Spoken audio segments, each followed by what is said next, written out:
ജീവമൊഴി കാൽവരിനാഥന്റെ സ്നേഹമൊഴി തിരുനിറത്താൽ ജീവനേകും യേശുനാഥന്റെ ജീവമൊഴി ജീവധാര ജീവധാര ജീവധാര.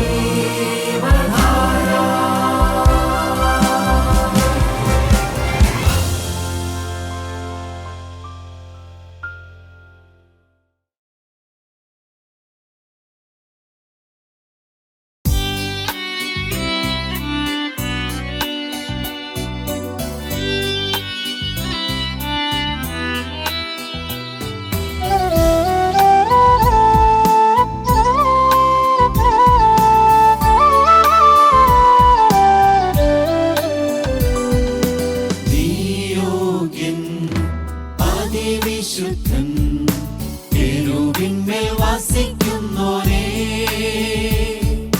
താഴ്മയോടെ യാഗമായി തിരുമുൻപിൽ വണങ്ങിടുമ്പോൾ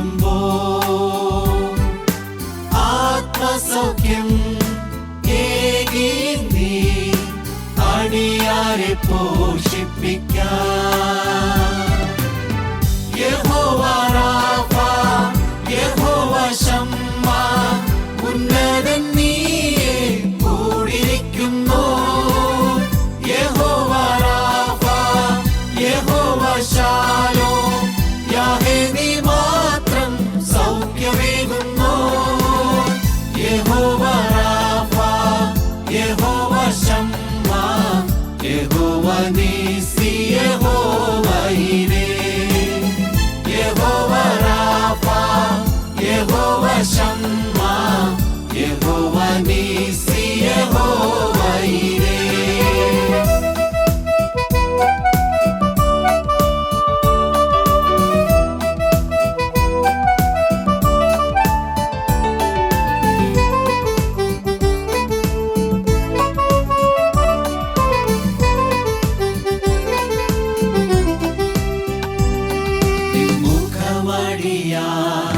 തേടിടുമ്പോ അകൃത്യം നീ പൊറുക്കേണമേ. ദേശമെങ്ങും സൗഖ്യം നേടി പ്രാണനാഥനെ ഉയർത്തിയിടുമേ. സ്വർഗകലാം ചേരുവോളം അങ്ങേ ചുമലിലായി വഹിക്കേണമേ. യഹോവ റാഫ, യഹോവ ശമ്മ, ഉന്നതൻ നീയെ കൂടിയിരിക്കുന്നു. യഹോവ റാഫ, യഹോവ ശാലോം, യാഹേ നീ മാത്രം സൗഖ്യമേകുന്നു. യഹോവ റാഫ, യഹോവ ശമ്മ, യഹോവ നീസി, യഹോവ ഈരേ. യഹോവ റാഫ, യഹോവ ശമ്മ, യഹോവ നീസി, യഹോവ ഈരേ.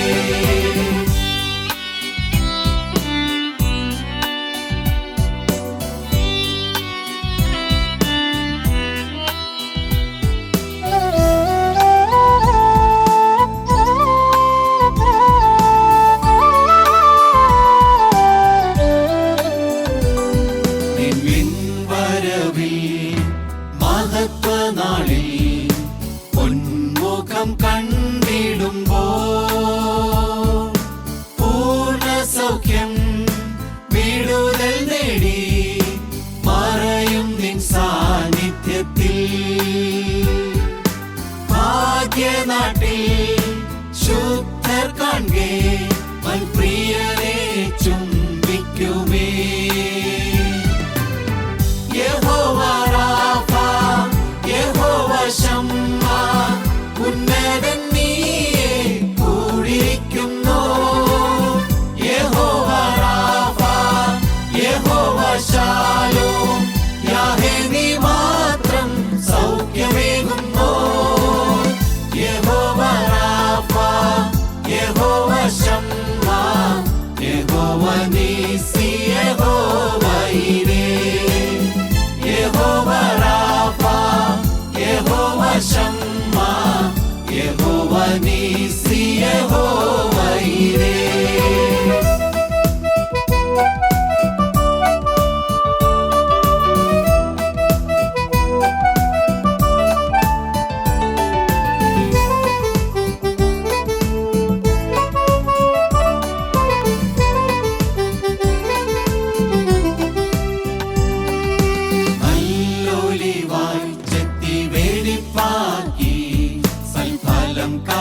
വളർന്നിടുമ്പോൾ കുരിശെടുത്തും നിന്നയേറ്റും നിൻ വഴി നടന്നിടട്ടെ. സ്വർഗ്ഗകനാൻ ചേരും വരെ കാവലായി നീ മാത്രമേ. യഹോവ റാഫ, യഹോവ ശമ്മ, ഉന്നതൻ നീയേ കൂടിയിരിക്കുന്നു. യഹോവ റാഫ, യഹോവ ശാലോം, യാഹേ നീ മാത്രം സൗഖ്യമേകുന്നു. യഹോവ റാഫ, യഹോവ ശമ്മ, യഹോവ നീസി, യഹോവ ഈരേ, യഹോവ റാഫ, യഹോവ ശമ്മ, യഹോവ നീസി, യഹോവ ഈരേ. യേശുക്രിസ്തുവിൻ്റെ പരിശുദ്ധമായ നാമം മഹത്വപ്പെടുമാറാകട്ടെ. ശുദ്ധ യോഹന്നാൻ്റെ സുവിശേഷം 6-ാം അധ്യായം 37-39 വാക്യം നമുക്ക് വായിക്കാം. പിതാവ് എനിക്ക് തരുന്നതൊക്കെയും എൻ്റെ അടുക്കൽ വരും. എൻ്റെ അടുക്കൽ വരുന്നവനെ ഞാൻ ഒരു നാളും തള്ളിക്കളകയില്ല. ദൈവത്തിന് സ്തോത്രം. എൻ്റെ അടുക്കൽ വരുന്നവനെ ഞാൻ ഒരു നാളും തള്ളിക്കളകയില്ല. വീണ്ടും നമുക്ക് 39-ാമത്തെ വാക്യം വായിക്കാം. അവൻ എനിക്ക് തന്നതിലൊന്നും ഞാൻ കളയാതെ എല്ലാം ഒടുക്കത്തെ നാളിൽ ഉയർത്തെഴുന്നേൽപ്പിക്കണമെന്നാകുന്നു എന്നെ അയച്ചവൻ്റെ ഇഷ്ടം. ദൈവത്തിൻ്റെ ഇഷ്ടം എന്താണെന്ന് അവിടെ പറയുന്നു. പിതാവായ ദൈവം ഇളകാത്ത രാജ്യത്തിലേക്ക് വേണ്ടി, ദൈവരാജ്യം കൊടുക്കുന്നതിന് വേണ്ടി ആകർഷിച്ചുകൊണ്ട് വരുന്നതായ എല്ലാവരെയും ദൈവം ഒരാളെയാണ് ഏൽപ്പിക്കുന്നത്. ആരെയാണ് ഏൽപ്പിക്കുന്നത്? യേശുക്രിസ്തുവിനാണ് ഏൽപ്പിക്കുന്നത്. പ്രിയപ്പെട്ടവരെ, നാം ചിന്തിച്ചു വന്നിരുന്നത് എബ്രായലേഖനം 12-ാം അധ്യായം 28-ാം വാക്യമാണ്. ഇളകാത്ത രാജ്യം പ്രാപിക്കുക എന്നുള്ളതാണ്. ഇളകാത്ത രാജ്യം ഈ ഭൂമിയിലെ ഒരാൾക്ക് പ്രാപിക്കണമെങ്കിൽ ആ മനുഷ്യൻ ഒരാളുമായിട്ടാണ് ബന്ധത്തിൽ വരേണ്ടത്, യേശുക്രിസ്തുവുമായിട്ടാണ്. പിതാവായ ദൈവം അങ്ങനെയുള്ള മനുഷ്യരെ ക്രിസ്തുവിനോടാണ് ബന്ധിപ്പിക്കുന്നത്, പ്രസ്ഥാനങ്ങളോടല്ല, വേറെ ഏതെങ്കിലും പരിശുദ്ധന്മാരായ പിതാക്കന്മാരോടോ വ്യക്തികളോടോ അല്ല, പ്രാസംഗികന്മാരോടല്ല. പിതാവായ ദൈവം ഏൽപ്പിക്കുന്നത് പുത്രൻ തമ്പുരാനെയാണ് ഏൽപ്പിക്കുന്നത്, ക്രിസ്തുവിനെയാണ് പിതാവായ ദൈവം ഏൽപ്പിക്കുന്നത്. അപ്പോൾ നമുക്ക് തോന്നിയേക്കാം, ദൈവത്തിന് മുഖവശമുള്ളത് കൊണ്ട് ആരൊക്കെയോ സ്വർഗത്തിൽ പോകാൻ വേണ്ടി ദൈവം മുൻകൂട്ടി നിശ്ചയിച്ചു, അവരാണ് സ്വർഗത്തിൽ പോകുക എന്ന്. ഒരിക്കലും അങ്ങനെയല്ല. അപ്പോസ്തലപ്രവൃത്തികൾ 13-ാം അധ്യായത്തിൻ്റെ 46-ാമത്തെ വാക്യം വായിക്കാം. അപ്പോസ്തലപ്രവൃത്തികൾ 13-ാം അധ്യായം 46-ാമത്തെ വാക്യം വായിക്കാം. അപ്പോൾ പൗലോസും ബർന്നബാസും ധൈര്യം പൂണ്ട്, ദൈവവചനം ആദ്യം നിങ്ങളോട് പറയുന്നത് ആവശ്യമായിരുന്നു, എന്നാൽ നിങ്ങൾ അതിനെ തള്ളി നിങ്ങളെ തന്നെ നിത്യജീവൻ അയോഗ്യരെന്ന് വിധിച്ചു കളയുന്നതിനാൽ ഇതാ ഞങ്ങൾ ജാതികളിലേക്ക് തിരിയുന്നു. ദൈവത്തിന് സ്തോത്രം. അപ്പോസ്തലൻ പറയുകയാണ്, നിത്യജീവൻ അഥവാ ഇളകാത്ത രാജ്യം പ്രാപിക്കുന്നതിന് ദൈവം എല്ലാവരെയും അതിന് കണ്ടിരിക്കുകയാണ്. പക്ഷേ അന്ന് അന്ത്യോക്യയിലുള്ളതായ കുറേ ആളുകൾ തങ്ങളെ തന്നെ അതിന് വേണ്ട എന്ന് വെച്ചവർ. ഒന്നുകൂടി ആ വാക്യം ഒന്ന് വായിച്ച്. അപ്പോൾ പൗലോസും ബർന്നബാസും ധൈര്യമുണ്ട്, ദൈവവചനം ആദ്യം നിങ്ങളോട് പറയുന്നത് ആവശ്യമായിരുന്നു, എന്നാൽ നിങ്ങൾ അതിനെ തള്ളി നിങ്ങളെ തന്നെ നിത്യജീവൻ അയോഗ്യരെന്ന് വിധിച്ചു കളയുന്നതിനാൽ എല്ലാവർക്കും അവസരം കൊടുക്കുക എന്നുള്ളതാണ് ദൈവത്തിൻ്റെ വഴി. ദൈവം അവർക്ക് അവസരം കൊടുത്തു, ദൈവരാജ്യം പ്രാപിക്കാൻ, ഇളകാത്ത രാജ്യം പ്രാപിക്കാൻ അവസരം കൊടുത്തു. പക്ഷേ അവരെ അവസരത്തെ തള്ളി മാറ്റി. അവസരം എന്ന് പറയുന്നത് നിത്യജീവൻ്റെ വചനം കേൾക്കുക എന്നുള്ളതായിരുന്നു. കർത്താവായ യേശുവിൻ്റെ ക്രൂശുമരണത്തെ വിവരിക്കുന്നതായ നിത്യജീവൻ്റെ വചനം കേൾക്കുക, ആ വചനം വിശ്വസിക്കുക. ആ അവസരമാണ് ദൈവം കൊടുത്തത്. പക്ഷേ അന്ന് ആ ജനം ആ അവസരം തള്ളിക്കളഞ്ഞു. ജാതികൾ ഇത് കേട്ട് സന്തോഷിച്ച് ദൈവവചനത്തെ മഹത്വപ്പെടുത്തി നിത്യജീവനായി നിയമിക്കപ്പെട്ടവർ എല്ലാവരും വിശ്വസിച്ചു. അവര് നിത്യജീവന് വേണ്ടി നിയമിക്കപ്പെട്ടവരാണ് ഞങ്ങൾ. അവരാ വചനം സ്വീകരിച്ചു. അതുകൊണ്ട് അവരെ നിത്യജീവന് വേണ്ടി നിയമിക്കപ്പെട്ടവരെന്ന് അവിടെ രേഖപ്പെടുത്തുകയാണ് ചെയ്യുന്നത്. ദൈവം എല്ലാവർക്കും അവസരം കൊടുക്കുന്നു. പക്ഷേ ചില മനുഷ്യർ അത് തള്ളിക്കളയുന്നു, വേണ്ടാന്ന് വയ്ക്കുന്നു. അതേ സമയം തന്നെ, അതേ വചനം തന്നെ, അതേ ഉപദേശം തന്നെ, അതേ യേശുവിനെ തന്നെ, അതേ വഴികൾ തന്നെ, അതേ കൽപ്പന തന്നെ ചിലർ സന്തോഷത്തോടെ സ്വീകരിക്കുന്നു, അനുസരിക്കാൻ തയ്യാറാകുന്നു. അവർ നിത്യജീവന് യോഗ്യരായിട്ട് എണ്ണപ്പെട്ടു എന്ന് പറയുന്നു. ചിലർ നിത്യജീവനെ തള്ളിക്കളയുന്നു. പ്രിയപ്പെട്ടവരല്ലാതെ ദൈവം ആരെയും മുൻകൂട്ടി നിശ്ചയിക്കുകയല്ല ചെയ്യുന്നത്. മനുഷ്യൻ അവൻ്റെ അവസരം തള്ളിക്കളഞ്ഞിട്ട് മനുഷ്യൻ നിത്യജീവൻ വേണ്ട, ഇളകാത്ത രാജ്യം എനിക്ക് വേണ്ട, സാത്താൻ്റെ രാജ്യം മതി, നരകം മതിയെന്ന് മനുഷ്യൻ തന്നെയെ തീരുമാനിക്കുന്നതാണ്.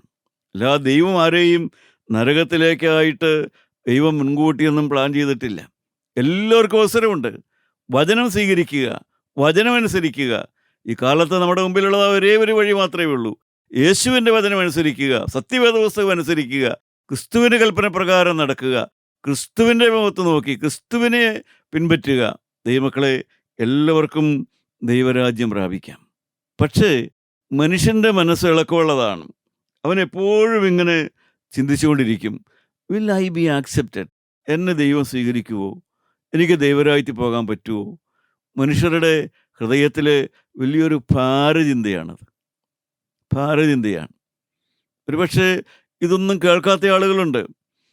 അവർക്ക് ഒരു പ്രശ്നവും തോന്നുകയില്ല. അവരെ ഇതൊക്കെ ഒന്നും പ്രശ്നമില്ലാതെ അവർ പോവുകയാണ്.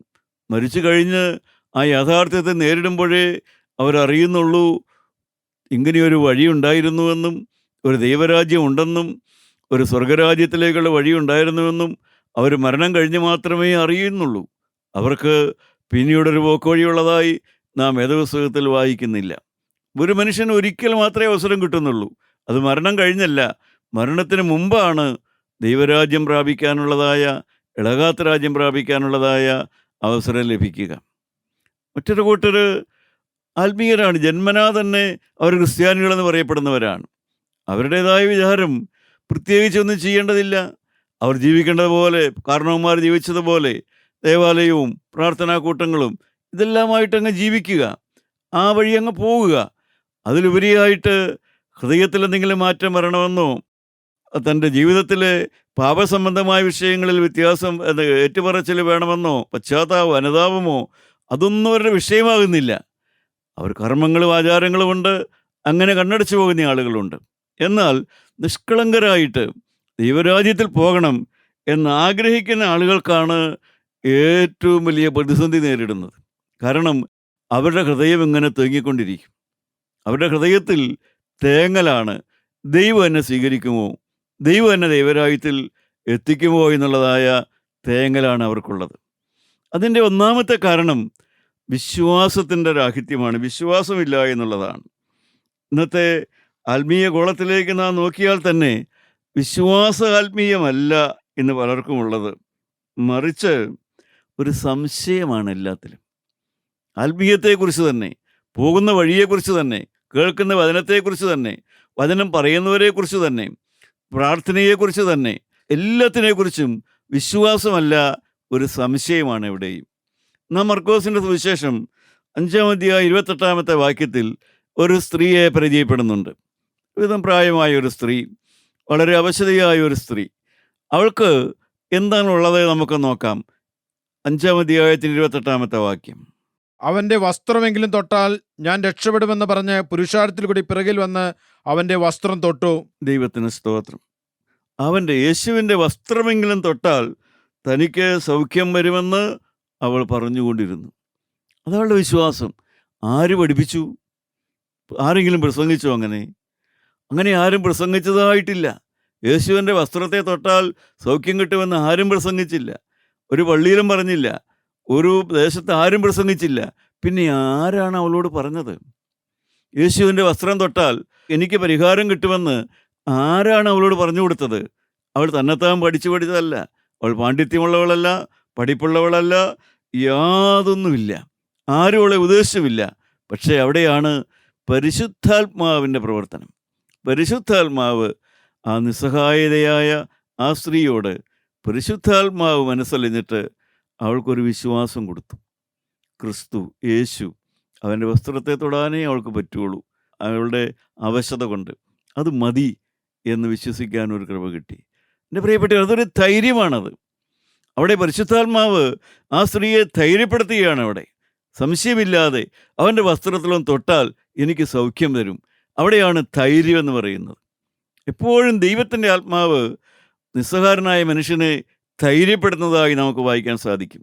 ഇബ്രാലേഖനത്തിൽ നാം വായിക്കുന്നുണ്ടല്ലോ 4-ാം അധ്യായത്തിൽ, നമുക്കുള്ള മഹാപുരോഹിതൻ നമ്മുടെ ബലഹീനതകളെ അറിയാത്തവനല്ല, പാപമൊഴികെ സകലത്തിലും നമുക്ക് തുല്യമായി പരീക്ഷിക്കപ്പെട്ടവനത്രേ. അതുകൊണ്ട് കരുണ ലഭിപ്പാനും തത്സമയത്ത് സഹായത്തിനുള്ള കൃപ പ്രാപിപ്പാനുമായി ധൈര്യത്തോടെ കൃപാസനത്തിനടുത്തിയില്ല.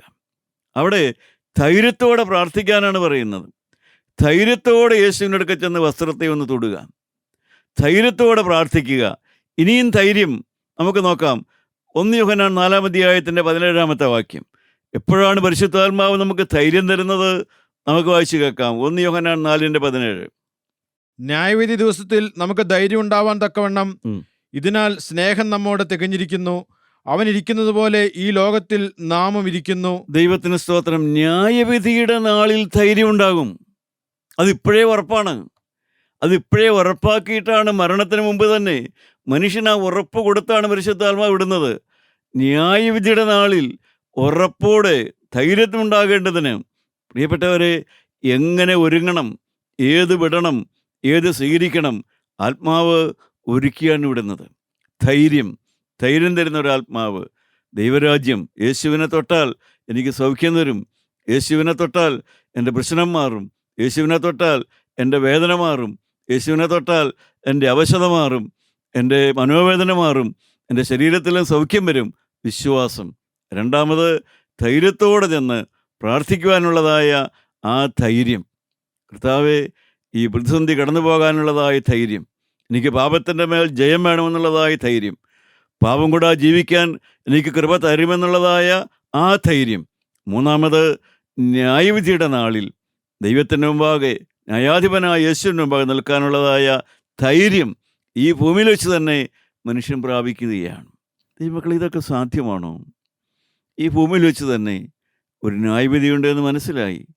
ആ ന്യായവിധിക്ക് വേണ്ടി ഒരുങ്ങുക എന്ന് മാത്രമല്ല, ആ ന്യായാധിപൻ്റെ മുമ്പിൽ ചെല്ലുമ്പോൾ ധൈര്യത്തോടെ അവിടെ നിൽക്കാൻ സാധിക്കുക. ലോകത്തിലെ ഒരു ന്യായാധിപൻ്റെ കാര്യമല്ല പറയുന്നത്. ഹൃദയരഹസ്യങ്ങൾ അറിയുന്ന ഒരു ന്യായാധിപൻ്റെ മുമ്പിൽ ധൈര്യത്തോടെ ഈ ഭൂമിയിൽ കൃമികീടമായിട്ടും, ഈ ഭൂമിയിൽ താന്തോന്നിയായിട്ടും, തോന്നിവാസിയായിട്ടും, ഈ ഭൂമിയിൽ അധമനായിട്ടും, വേശ്യാവൃത്തിക്കാരിയായിട്ടും, അതുപോലെ തന്നെ വേശ്യാവൃത്തിക്കാരനോ കൊലപാതകനോ അടിപിടിക്കാരനോ എല്ലാമായിട്ട് ജീവിച്ച മനുഷ്യന് ന്യായവിധിയുടെ നാളിൽ ധൈര്യത്തോടെ നിൽക്കാമെന്ന്. ദൈവത്തിന് സ്തോത്രം. അതെങ്ങനെ സാധിക്കും? അവിടെയാണ് സ്നേഹത്താൽ നിറഞ്ഞു. ക്രിസ്തുവിൻ്റെ സ്നേഹം. മനസാന്തരപ്പെട്ടു. മനസാന്തര അനുഭവത്തിലൂടെ സ്നേഹിക്കാനുള്ള കഴിവ് കിട്ടി. ക്രിസ്തു ഹൃദയത്തിലേക്ക് വരുമ്പോൾ ലഭിക്കുന്നതാണ് സ്നേഹിക്കാനുള്ള കഴിവ്. ദൈവത്തെ സ്നേഹിക്കുക, മനുഷ്യനെ സ്നേഹിക്കുക, ചുറ്റുമുള്ളവരെ സ്നേഹിക്കുക. ആ സ്നേഹത്തിലേക്ക് കിടക്കുമ്പോൾ തന്നെ നമുക്കൊരു കാര്യം ഉറപ്പാണ്, ന്യായവിധിയുടെ നാളിൽ നിൽക്കാനുള്ളതായ ആ പ്രാഗൽഭ്യം എനിക്ക് കിട്ടി. ഈ ഭൂമിയിൽ വെച്ച് അനുഭവപ്പെടുന്ന ക്വാളിഫിക്കേഷൻ ഒന്നേ ഉള്ളൂ. ന്യായവിധിയുടെ നാളിൽ നിൽക്കാൻ കഴിയുമെന്നുള്ളതിന് ഈ ഭൂമിയിൽ വെച്ച് അനുഭവപ്പെടുന്ന ക്വാളിഫിക്കേഷൻ ഒന്നേ ഉള്ളൂ, എനിക്ക് യേശുവിനെ പൂർണ്ണമായി സ്നേഹമാണ്. യേശുവിനെ ഞാൻ സ്നേഹിക്കുന്നു. അവൻ സ്നേഹം മാത്രമാണ്. എൻ്റെ കൂടെ ജീവിക്കാൻ ദൈവം തന്നവരെ ഞാൻ ആത്മാർത്ഥമായി സ്നേഹിക്കുന്നു. ഒരു കയ്പുമില്ലാതെ സ്നേഹിക്കുന്നു.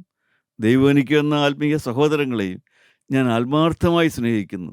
ഈർഷ്യയില്ലാതെ സ്നേഹിക്കുന്നു. ആ പ്രാഗൽഭ്യമാണ് ന്യായവിധിയുടെ നാളിൽ എനിക്ക് അവൻ്റെ മുമ്പിൽ നിൽപ്പാനുള്ളതായ ആ യോഗ്യതയുണ്ട് എന്നുള്ളതിന് ഈ ഭൂമിയിൽ വെച്ച് തന്നെ എനിക്ക് മനസ്സിലാക്കാവുന്ന ഒരടയാളമാണത്. സ്നേഹിക്കാനുള്ള കഴിവ്.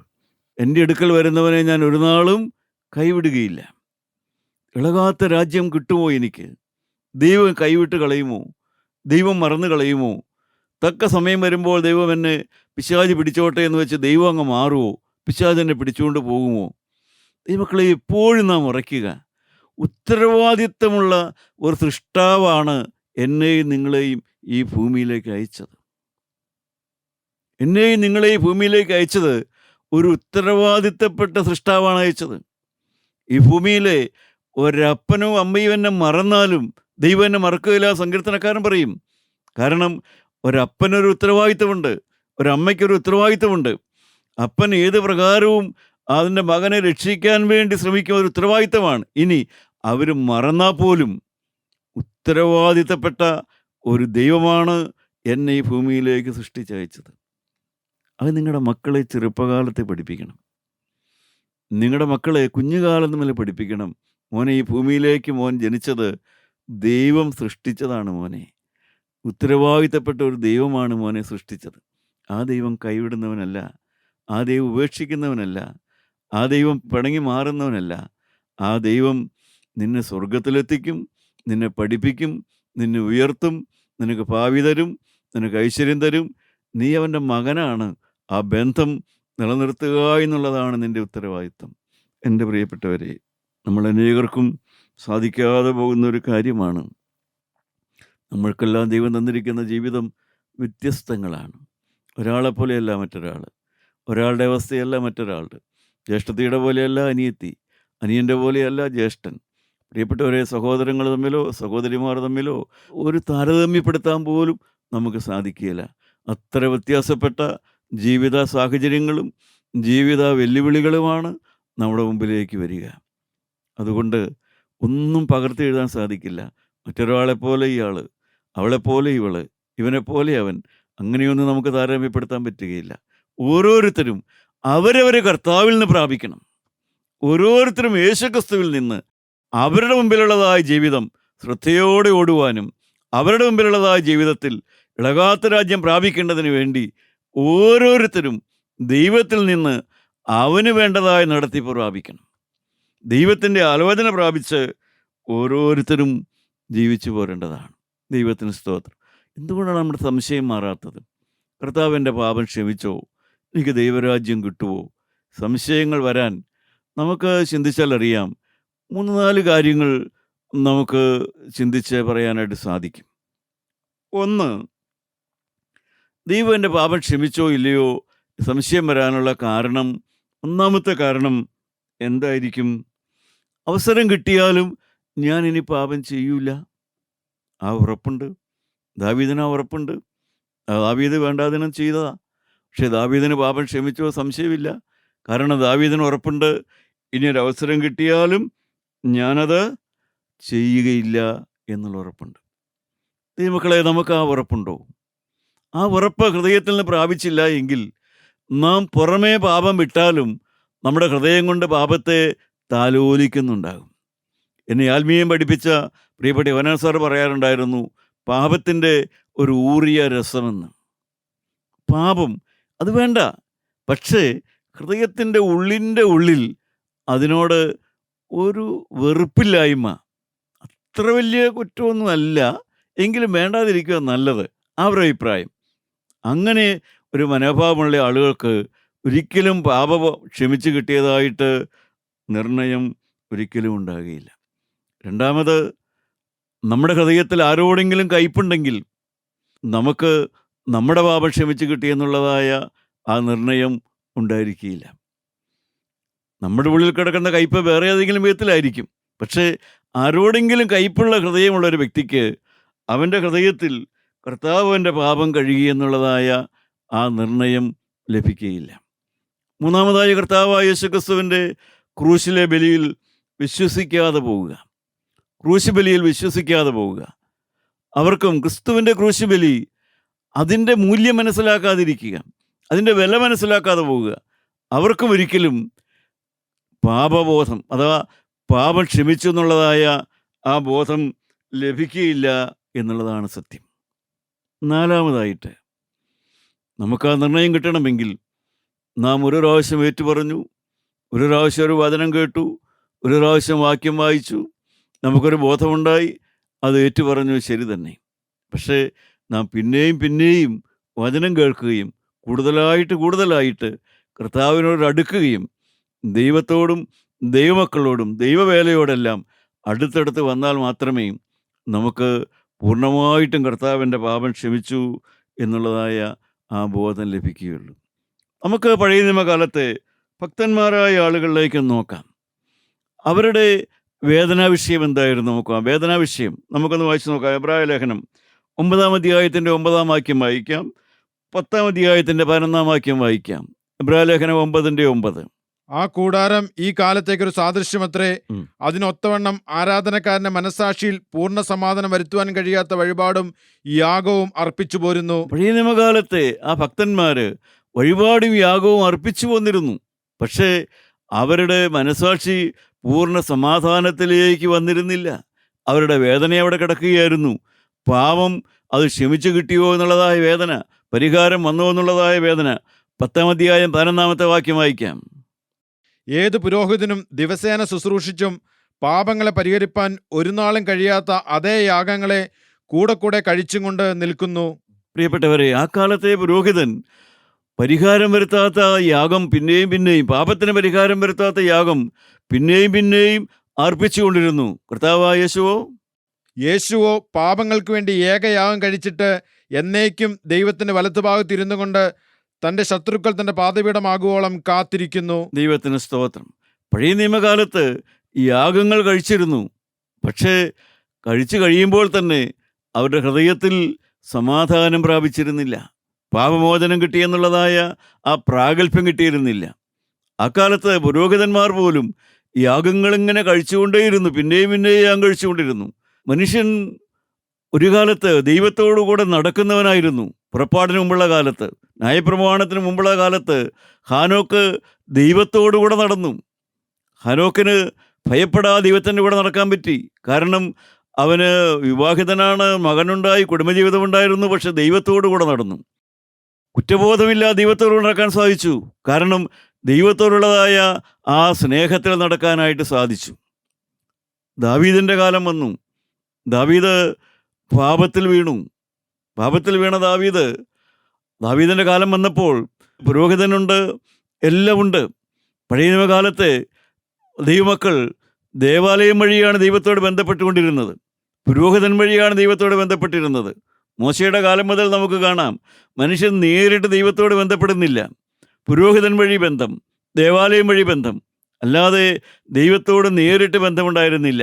പക്ഷേ ദാവീദിൻ്റെ കാര്യത്തിൽ വ്യത്യസ്തത നമുക്ക് മനസ്സിലാക്കാൻ സാധിക്കും. 16-ാം സങ്കീർത്തനം 7-ാമത്തെ വാക്യം വായിക്കാം. 16-ാം സങ്കീർത്തനത്തിൻ്റെ 7-ാമത്തെ വാക്യം. ദാവീദിന് എന്താണ് ഉണ്ടായിരുന്നത്? എനിക്ക് ബുദ്ധി ഉപദേശിച്ചെന്ന യഹോവയെ ഞാൻ വാഴ്ത്തും. രാത്രികാലങ്ങളിലും എൻ്റെ അന്തരംഗം എന്നെ ഉപദേശിക്കുന്നു. രാത്രികാലങ്ങളിൽ പുരോഹിതനോ പ്രവാചകനോ അല്ല ദാവീദിനെ ഉപദേശിച്ചത്. അവരെല്ലാം ദാവീദിൻ്റെ പാപം ഒരിക്കൽ ചൂണ്ടിക്കാണിച്ചു കൊടുത്തു. പക്ഷെ എല്ലാ രാത്രി തോറും ദാവീദിൻ്റെ അന്തരംഗം ദാവീദിനെ എന്ത് ചെയ്തുകൊണ്ടിരുന്നു? എന്നെ ഉപദേശിക്കുന്ന ഒരന്തരംഗം. അന്തരംഗം എന്ന് പറയുന്നത് വെറും കോൺഷ്യസ് മനസാക്ഷിയല്ല, അത് ജീവനുള്ളൊരാത്മാവാണ്. അത് ആത്മാവിൻ്റെ ജീവനാണ്. ദാവീദിന് ജീവൻ പ്രാപിച്ച ഒരു ആത്മാവിനെ കിട്ടിയിരുന്നു. ആ ആത്മാവാണ് അന്തരംഗം എന്ന് പറയുന്നത്. ആ ആത്മാവ് ശരിയും തെറ്റും എല്ലാം ദാവീദിന് ബോധ്യപ്പെടുത്തിക്കൊണ്ടിരുന്നു, ധൈര്യപ്പെടുത്തിക്കൊണ്ടിരുന്നു. ശരിയായ രീതിയിലാണ് മുമ്പോട്ട് പോണത്. നിൻ്റെ ആത്മാവ് ശുഭമായ വഴിയിലാണ് പോണത്. നിൻ്റെ തീരുമാനത്തിൽ ഉറച്ചു നിൽക്കുക. ക്രിസ്തു നിൻ്റെ ഉള്ളിലുണ്ട്, ദൈവം നിൻ്റെ ഉള്ളിലുണ്ട്, ക്രിസ്തു നിൻ്റെ ഉള്ളിലുണ്ടെന്നുള്ളതായ ആ നിർണയത്തോടു കൂടെയാണ് ദാവീദ് ജീവിച്ചിരുന്നത്. എൻ്റെ പ്രിയപ്പെട്ടവരെ, സ്വന്തം ആത്മാവിൻ്റെ അവസ്ഥ അറിഞ്ഞാണ് ദാവീദ് ജീവിച്ചത്. നിങ്ങളുടെ ആത്മാവിൻ്റെ അവസ്ഥ അറിഞ്ഞുകൊണ്ടാണോ നിങ്ങൾ ജീവിക്കുന്നത്? ആത്മാവ് ദൈവത്തിൻ്റെ കരങ്ങളിലാണ്. ആത്മാവ് ദൈവത്തോട് ഇണങ്ങിയാണ്. ഇന്ന് മരിച്ചാൽ ദൈവരാജ്യത്തിലെത്തുമെന്നുള്ളതായ ഉറപ്പോടുകൂടിയാണോ ജീവിച്ചുകൊണ്ടിരുന്നത്? ദാവീദിന് ആ ഉറപ്പുണ്ടായിരുന്നെന്നാണ് പറയുന്നത്. എൻ്റെ അന്തരംഗം എന്നെ ഉപദേശിച്ചു കൊണ്ടിരുന്നു. ആത്മാവിൻ്റെ അവസ്ഥ ദാവീദിന് വെളിപ്പെട്ട് കിട്ടുന്നു. ദൈവത്തിന് സ്തോത്രം. ദൈവം എന്നെ ഉപേക്ഷിക്കുമോ? ഒരു കാലത്ത് ഉപേക്ഷിക്കില്ല. ഒരു നാൾ ഞാൻ നിന്നെ കൈവിടുകയില്ല, ഉപേക്ഷിക്കുകയില്ല. നമ്മുടെ കരുണയുള്ള കർത്താവ് തൻ്റെ മഹാമധ്യസ്ഥ പ്രാർത്ഥനയിൽ യോഹന്നാന്റെ സുവിശേഷം 17-ാം അധ്യായം 24-ാമത്തെ വാക്യത്തിൽ എന്താണ് സ്വർഗീയ പിതാവിനോട് പ്രാർത്ഥിച്ചത്? നമുക്ക് കേൾക്കാം. പിതാവേ, നീ ലോകസ്ഥാപനത്തിനു മുമ്പേ എന്നെ സ്നേഹിച്ചിരിക്കൊണ്ട് എനിക്ക് നൽകിയ മഹത്വം നീ എനിക്ക് തന്നിട്ടുള്ളവർ കാണേണ്ടതിന് ഞാൻ ഇരിക്കുന്നിടത്ത് അവരും എന്നോടുകൂടി ഇരിക്കണമെന്ന് ഞാൻ ഇച്ഛിക്കുന്നു. ദൈവത്തിന് സ്തോത്രം.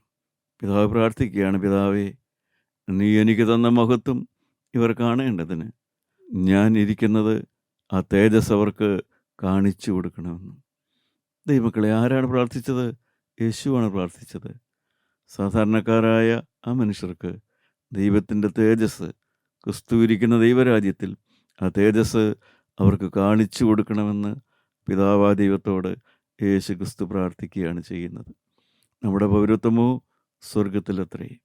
അവിടെ നിന്ന് കർത്താവായ യേശു ക്രിസ്തു വീണ്ടും വരുമെന്ന് നമ്മൾ വിശ്വസിക്കുകയും നമ്മുടെ താഴ്ചയുള്ള ശരീരം അവൻ്റെ മഹത്വമുള്ള ശരീരത്തോട് അനുരൂപമായിത്തീരുമെന്ന് ഫിലിപ്പിയ ലേഖനം 3-ാം അധ്യായത്തിൻ്റെ അവസാനത്തെ വരി നമുക്കൊന്ന് വായിച്ചു നോക്കാം. അപ്പോസ്തലനായ പൗലോസ് നല്ല പ്രത്യാശയോടെ പറയുകയാണ് ഒരു ക്രിസ്ത്യാനിയുടെ ഭാവിയെക്കുറിച്ച്. അത് 3-ാം അധ്യായത്തിൻ്റെ അവസാനത്തെ വാക്യം വായിക്കാം.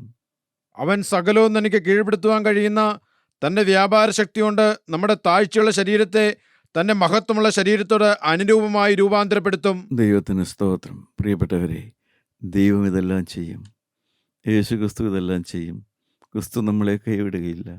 ക്രിസ്തു നമ്മളെ ദൈവരാജ്യത്തിലെത്തിക്കും. ദ അയൺ ക്ലാഡ് സെക്യൂരിറ്റി എന്ന് പറയും. എന്നുവെച്ചാൽ ഇരുമ്പ് കൊണ്ടടച്ച അയൺ ക്ലാഡ് സെക്യൂരിറ്റി. നമ്മുടെ രക്ഷ ഭദ്രമാണ് പ്രിയപ്പെട്ടവരെ. നാം കർത്താവിൽ നിന്ന് ഇറങ്ങിപ്പോകാതിരുന്ന് വെച്ചാൽ മതി. ദൈവത്തിന് സ്തോത്രം. അവൻ പ്രത്യക്ഷനാകുമ്പോൾ നാം അവനെ താനിരിക്കും പോലെ തന്നെ കാണുന്നതാകൊണ്ട് അവനോട് സദൃശ്യന്മാരായിത്തീരും. നമ്മുടെ തലകളെ നമുക്ക് വണക്കാം. പ്രിയപ്പെട്ടവരെ, ദൈവരാജ്യം നഷ്ടപ്പെടുത്താനുള്ളതല്ല. ജീവനുള്ള ദൈവത്തിൻ്റെ ആഗ്രഹം നാം അവിടെ ഉണ്ടാകണമെന്നാണ്. ദൈവം അതിനാണ് തൻ്റെ പുത്രനെ അയച്ച് നമ്മളെ വില കൊടുത്ത് മേടിച്ച് നമ്മളെ പണിതുകൊണ്ടിരിക്കുന്നത്. ദൈവവേദലയെ നീ ശങ്കിക്കല്ലേ, നീ പാപം വിടുക, നീ എല്ലാവരോടും ക്ഷമിക്കുക, ഹൃദയത്തിലെ കയ്പിനോട് യാത്ര പറയുക. ദൈവത്തിന് സ്തോത്രം. ദാവീദിനെ പോലെ രക്ഷ നിർണയമുള്ളവനാകുക. എൻ്റെ ആത്മാവിൻ്റെ അവസ്ഥ മനസ്സിലാക്കുക. കർത്താവിനോട് പ്രാർത്ഥിക്കുക, കർത്താവേ, എൻ്റെ ആത്മാവിൻ്റെ അവസ്ഥ എനിക്ക് മനസ്സിലാക്കി തരണം. എൻ്റെ പാപം ക്ഷമിച്ചു തരണം. ദൈവരാജ്യം എനിക്ക് നഷ്ടമാകരുത്. സ്വർഗീയ പരദീസായിൽ നീതിമാന്മാരുടെ ഗണത്തിൽ എനിക്ക് ഓഹരി തരണമേ എന്ന് പ്രാർത്ഥിക്കാം.